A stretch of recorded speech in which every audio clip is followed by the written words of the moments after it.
పవన్ కళ్యాణ్ గారి పాలన అంటే ఖచ్చితంగా అతను పిఎం ఎందుకు కాలేదన్న ఇది అనిపిస్తుంది ఎప్పటికప్పుడు. ఎందుకంటే ప్రతి ఒక్కటి కూడా ఇన్వాల్వ్ అయి చేయడం, మేబీ అతనికి అధికారులకు ఇన్వాల్వ్ చేయొచ్చు, అంటే మీరు అది చూసుకోండి ఇది చూసుకోండి, కానీ ప్రతి ఒక్క విషయంలో తను ఇన్వాల్వ్ అయి తను ప్రత్యేకంగా వెళ్ళి చూసి తాను ఇది ఇలా చేయి అది అలా చేయి అని ప్రతి ఒక్కరిది అంటే కష్టం అది తెలుసుకొని టీవీలో కూడా చూస్తూనే ఉన్నాం. అన్నింటిలో రోడ్లు వేయించడం చాలా మటుకు వచ్చిన కొద్ది టైంలోనే.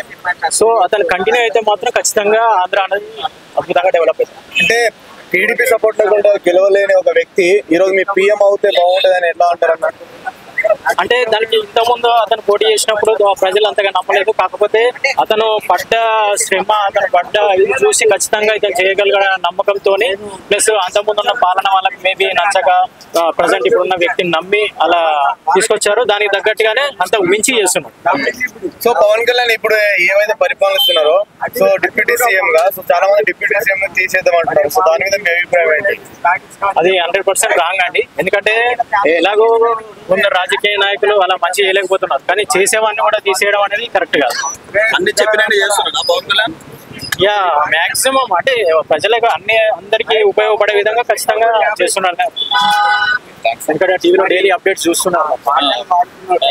ఎలా ఇప్పుడు జగన్ పాలన ఉండేది కదా, ఎలా అనిపించేది అప్పుడు?